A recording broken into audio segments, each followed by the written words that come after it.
கன்னிராசிக்காரர்கள் வாழ்க்கை இன்னைக்கு மாறிடும் நாளைக்கு மாறிடும்னு எதிர்பார்த்துக்கிட்டே இருக்கீங்க. ஆனா உங்களுடைய வாழ்க்கை மாறினபடியா இல்லை. முக்கியமா சொல்லும் போது இந்த ஒரு நாள் இரவு தூங்குவாங்க, நிம்மதியா தூங்க மாட்டாங்க, கஷ்டத்தோட கண்ணீரோட தான் தூங்குவாங்க. ஆனா தூங்கி எழுந்தது அப்புறமாவது நிம்மதி கிடைக்குமே, சந்தோஷம் இருக்குமே, அதாவது ஒரு நாள் இரவு தூங்கிட்டா வச்சு காலைல பொழுது எழுந்திருக்கும் போது நமக்கானதாக அமையுமேனு இந்த கன்னிராசிக்காரர்கள் யோசிக்காத நாட்களே கிடையாதுங்க. ஆனா இரவு தூங்கிட்டு காலைல எழுந்து பார்க்கும்போது அந்த நாள் என்பது இவர்களுக்கு எதிரானதாக இருக்குங்க. அதாவது இவங்க சந்தோஷமா அமையும்ன்ற நாள் பார்த்தா இவங்களுக்கு மிகப்பெரிய சோகத்தை ஏற்படுத்தக்கூடிய நாளாகவே அமையுங்க.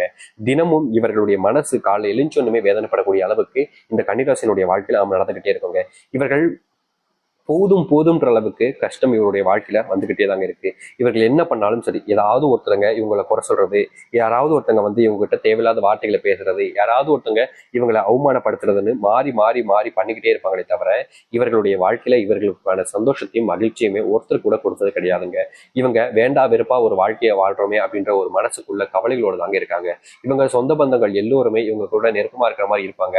ஆனா இவங்க கிட்ட இருக்கக்கூடிய அந்த பணத்துக்காகவும் செல்வத்துக்காகவும் மட்டுமே தாங்க இவங்க கூட நெருக்கமா இருக்கிறாங்கன்றது இந்த கன்னிராசிக்காரர்களுக்கு தெரியாதுங்க. கன்னிராசிக்காரர்களிடம் இவங்க இருக்கக்கூடிய செல்வங்கள் குறையவதற்கான சூழ்நிலை ஏற்படும் போதெல்லாம் இவங்க சொந்த பந்தங்கள் இவங்களை விட்டுட்டு போயிடுறாங்கன்றது இவங்களுக்கு தெல்ல தெளிவாகவே தெரிஞ்சிருக்கும். அது மட்டும் இல்லைங்க, கன்னிராசிக்காரர்கள் பொதுவாக அதிகப்படியான நபர்கள் நம்புவது அப்படின்றது யதார்த்தமா நடக்கக்கூடிய ஒரு விஷயங்க. முக்கியமா சொல்ல போனா இப்போ இவங்க கன்னிராசிக்காரர்கள் இடத்துக்கு போய்கிட்டு இருக்காங்க. திடீர்னு அந்த இடத்துல ஒருத்தவங்க உதவி கேட்கறாங்க, ஓடி போய் உதவி செய்வாங்க. திடீர்னு உங்க கிட்ட வந்து பணம் கேட்காங்க, என்கிட்ட இருக்கக்கூடிய பணத்தை எடுத்து கொடுத்துருவாங்க. முக்கியமா ஒருத்தங்க இறக்கப்பட்டு சாப்பிடணும் காசு அப்படின்ற போது அப்பவும் கொடுத்துருவாங்க. அதாவது சாப்பிடணும் காசு கொடு, சாப்பாடு வாங்கித்தாங்கன்னு சொல்றது வேற விஷயம். சாப்பிடணும் காசு கொடுன்னு காசை வாங்கிட்டு போய் அதை அனாவசியமான செலவுக்கு பண்ணுவாங்க அந்த நபர். அதாவது உங்களை ஏமாத்துறாங்கன்றது உங்களுக்கு தெரியாது. இப்போ ஒருத்தங்க பசிக்குது அப்படின்னா எனக்கு சாப்பாடு வாங்கி கொடுங்க அப்படின்னு சொல்லுவாங்களே தவிர காசு கொடு அப்படின்னு சொல்ல மாட்டாங்க. அப்படி சொல்வதாக இருந்தால் அது ஏமாற்றக்கூடிய ஒரு விஷயம் தான். அப்படிப்பட்ட ஏமாற்றக்கூடிய விஷயங்களை கூட இந்த கன்னிராசிக்காரர்கள் அதிகமா ஏமாந்துக்கிட்டு தாங்க இருக்காங்க. இவர்களுக்கு யாரை நம்பணும், யாரை நம்பக்கூடாது, யாரு உண்மையானவங்க, யாரு நல்லவங்க, யாரு நம்ம கிட்ட உண்மையா உதவி கேட்கறாங்க அப்படின்றத தெரிஞ்சுக்காம பல நாட்கள் இவர்கள் ஏமாந்துருக்காங்க இந்த கன்னிராசிக்காரர்கள். இந்த ஒரு விஷயத்த சொல்லணுங்க. இது இவருடைய நண்பர்களாக இருக்கலாம், இல்ல இவருடைய சகோதர சகோதரியாக இருக்கலாம். இவர்கள் கூட எனக்கு இவ்வளவு பணம் தேவைப்படுது அப்புறமா தரேன், எனக்கு இவ்வளவு தேவைப்படுது அப்புறமா தரேன்னு சொல்லி வாங்கிடுவாங்க. அந்த கன்னிராசிகள் இன்னும் அப்பா அம்மா எல்லாம் பணக்காரெல்லாம் கிடையாதுங்க. இவங்க கஷ்டப்பட்டு உழைக்கக்கூடிய பணத்தை வச்சுதான் கொஞ்சம் கொஞ்சமா வேலை வந்துகிட்டு இருக்காங்க. இப்படிப்பட்ட நேரங்கள்ல தான் இந்த கன்னிராசினுடைய சகோதர சகோதரிகள் கூட இருப்பவர்கள் எல்லோருமே இவங்க கிட்ட கொஞ்சம் கொஞ்சமா பணத்தை கறந்துகிட்டே இருக்காங்களே தவிர இவங்க கிட்ட பணத்தை கொடுக்குற மாதிரி இல்லைங்க. முக்கியமா ஆன்லைன்ல மோசடிகள்ல அதிகமா சிக்கிஇருக்கக்கூடிய நபர்களும் இந்த கன்னிராசிக்காரர்கள் தான். இப்ப இருக்கக்கூடிய நிலைமையில பல நபர்கள் மோசடி பண்றாங்க, அதாவது ஸ்கேம் பண்றாங்கன்னு சொல்லுவாங்க. இப்படிப்பட்ட விஷயங்கள்ல அதிகமா சிக்கி தன்னுடைய வாழ்க்கையவே அழித்துக் கொள்ளக்கூடிய அளவுக்கு இருக்கிறார்கள் இந்த கன்னிராசிக்காரர்கள். கன்னிராசிக்காரர்கள் ஒரு பக்கம் பணத்தை இழந்திருப்பாங்க, மறுபக்கம் காதல், குடும்பம், தன்னுடைய சொந்த பந்தங்களையும் இழந்துட்டு தனிமைப்படுத்தப்பட்ட ஒரு வாழ்க்கையாகவும் வாழ்ந்துகிட்டு இருக்கக்கூடிய நிலைமைக்கு தள்ளப்பட்டிருப்பீங்க. இது நாள் வரைக்கும் நீங்க என்னடா வாழ்க்கை ஏன்டா வாழ்றோன்ற அளவுக்கு மனசுல வருத்தப்பட்டீங்களே. ஆனா இனி வரக்கூடிய காலங்களில் இந்த கன்னிராசினுடைய வாழ்க்கையில மிகப்பெரிய மாற்றங்களையும் சந்தோஷங்களையும் மகிழ்ச்சிகளையும் காண இருக்கிறார்கள். எந்த அளவுக்கு இந்த கன்னிராசினுடைய வாழ்க்கை மாறப்போகுது, எப்படிப்பட்ட வாழ்க்கை இதுக்கப்புறமா இனி வரக்கூடிய காலங்களில் இந்த கன்னிராசிக்காரர்கள் வாழப்போகிறார் என்பதை பற்றி முழு விளக்கத்துடனும் உங்களுக்கு பிடிச்ச வகையிலும் உங்களுக்கு தெரிஞ்ச வகையிலும் எல்லா விதமான விஷயங்களையும் தெள்ள தெளிவாக நம்ம இந்த ஒரு பதில பார்க்க போகிறோம். அதற்கு முன்பு நம்முடைய சேனலுக்கு நீங்கள் ஒரு புதிய பார்வையாளர் இருப்பினும் இதுவரைக்கும் நம்ம சேனல் நீங்க சப்ஸ்கிரைப் பண்ணாம பாக்குன்ற போதும் சேனல் மறக்காம சப்ஸ்கிரைப் பண்ணிக்கோங்க. முடிஞ்ச அளவுக்கு முழுமைக்கும் பாருங்க, உங்களுடைய நண்பர்களுக்கு கூட இதை பகிரலாங்க.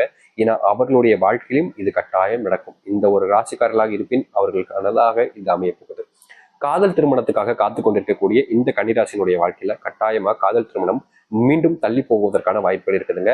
ரொம்ப காலமா நீங்க காதலிச்சுக்கிட்டு இருப்பீங்க. இன்னைக்கு திருமணம் ஆயிடும், நாளைக்கு திருமணம் ஆயிடும், வீட்டுல நாளைக்கு சொல்லிடலாம், நாளைக்கு சொல்லிடலாம், அவங்க ஏத்துப்பாங்க, இவங்க அப்செட் பண்ணிப்பாங்கன்னு சொல்லிட்டு ரொம்ப காலமா ஆசைப்பட்டுக்கிட்டு இருக்காங்க இந்த கன்னிராசிக்காரர்கள். ஆனா நாட்கள் கடந்தது, மாதங்கள் கடந்தது, வருஷங்களும் கடந்து போகுது. ஆனாலும் இந்த ஒரு கன்னிராசினுடைய வாழ்க்கையில இந்த திருமணம்ன்றது இவங்களுக்கு ஏற்ற போல் அமையல் என்றுதான் யதார்த்தமான உண்மை.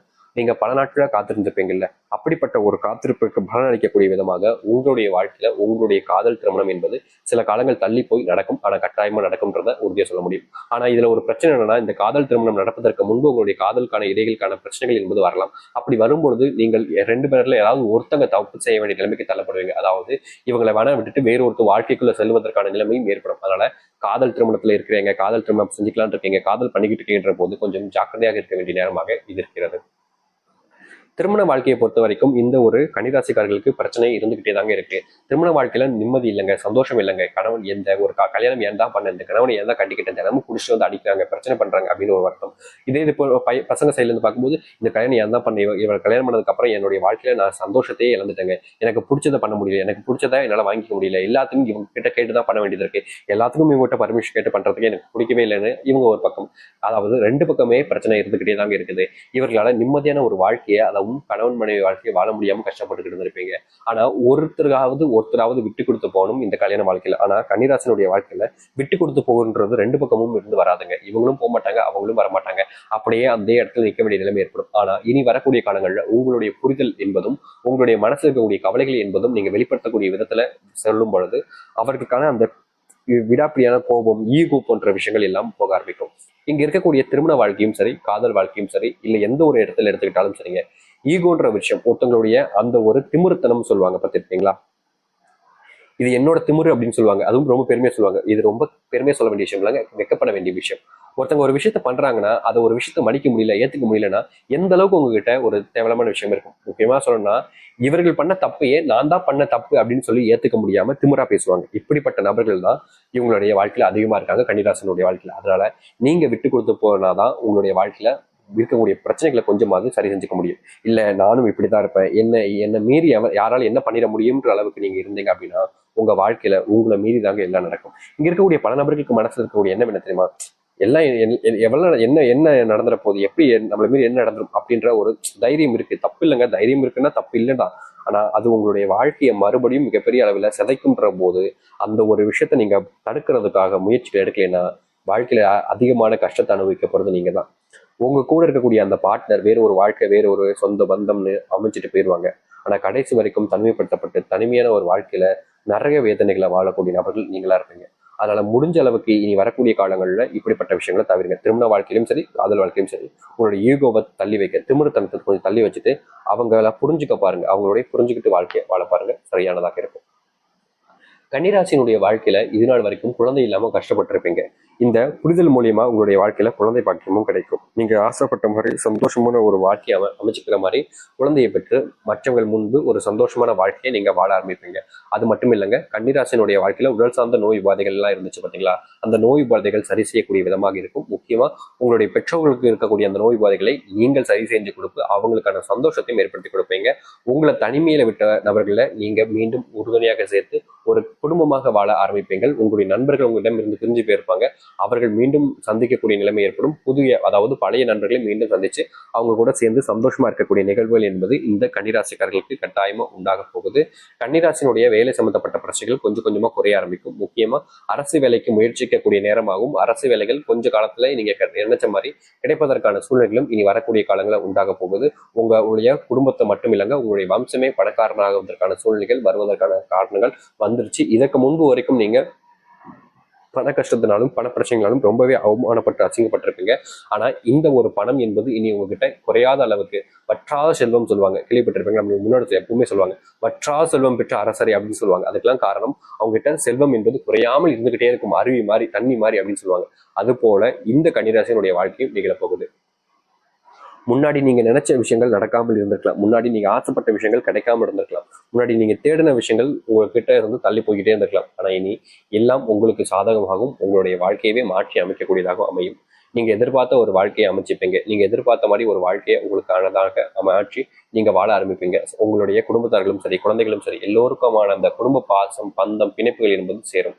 எல்லாமே உங்களுக்கானதாக மாறப்போகுது கன்னிராசிக்காரர்களுக்கு. நீங்க நினைக்கலாம் இதெல்லாம் நடக்குமா சாமின்னு. கண்டிப்பா நிச்சயமா நடக்குங்க. உங்களுடைய மனசுக்கு ஏற்றபடி நல்லதே நடக்க போகுது. நீங்க ஆசைப்பட்ட மாதிரி ஒரு வாழ்க்கையவே அமைச்சு சந்தோஷமா வாழ்வீங்க. மற்றவர்களுக்கு நீங்கள் ஒரு சந்தோஷமான வாழ்க்கை வாழ்றீங்கன்ற அளவுக்கு அவங்களுக்கு சந்தோஷம் கிடைக்கும். அப்படிப்பட்ட காலம் வந்துருச்சுன்றதை நீங்க தெரிஞ்சுக்கோங்க. இனி நீங்க தைரியமா இருக்கலாம், பயப்பட வேண்டாம். இதுக்கெல்லாம் பயப்படணும்ன்ற ஒரு சில விஷயங்கள் இருந்திருக்கும். அப்படிப்பட்ட பயத்தை நீங்க தூக்கி எறிஞ்சிட்டு உங்க வாழ்க்கையில நீங்க முன்னேற்றத்தை பார்க்கக்கூடியதாகவும் முன்னேற்றங்கள் நடக்கக்கூடியதாகவும் அமைய போகுது. அதனால தைரியமா இருக்க பாருங்க, தைரியமா தன்னம்பிக்கையோடு இருக்க பாருங்க. அது உங்களுடைய வாழ்க்கையில உங்களுக்கான நன்மைகளை ஏற்படுத்தி கொடுக்கும். நம்பிக்கையோடு இருந்து வாருங்கள், நல்லதே நடக்கட்டும். நன்றி, வணக்கம்.